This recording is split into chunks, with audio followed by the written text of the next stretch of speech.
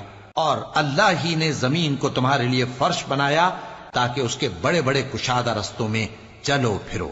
آخر میں نوح نے عرض کی کہ میرے پروردگار، یہ لوگ میرے کہنے پر نہیں چلے اور ایسوں کے تابع ہوئے ہیں جن کو ان کے مال اور اولاد نے نقصان کے سوا کچھ فائدہ نہ دیا، اور وہ بڑی بڑی چالیں چلے اور کہنے لگے کہ اپنے معبودوں کو ہرگز نہ چھوڑنا، اور ود اور سوا اور یغوس اور یعوق اور نصر کو کبھی نہ چھوڑنا۔ اور اے پروردگار، انہوں نے بہت لوگوں کو گمراہ کر دیا ہے، اور تو ان ظالموں کو اور زیادہ گمراہ کر دے۔ آخر وہ اپنے گناہوں کے سبب پہلے غرقاب کر دیے گئے، پھر آگ میں ڈال دیے گئے، تو انہوں نے اللہ کے سوا کسی کو اپنا مددگار نہ پایا۔ اور پھر نوح نے یہ دعا کی کہ میرے پروردگار، ان کافروں میں سے کسی کو زمین پر بستہ نہ رہنے دے، اگر تو ان کو رہنے دے گا تو یہ تیرے بندوں کو گمراہ کریں گے، اور ان سے جو اولاد ہوگی وہ بھی بدکار اور ناشکری ہوگی۔ اے میرے پروردگار، مجھ کو اور میرے ماں باپ کو اور جو ایمان لا کر میرے گھر میں آئے اس کو، اور تمام ایمان والے مردوں اور ایمان والی عورتوں کو معاف فرما، اور ظالم لوگوں کے لیے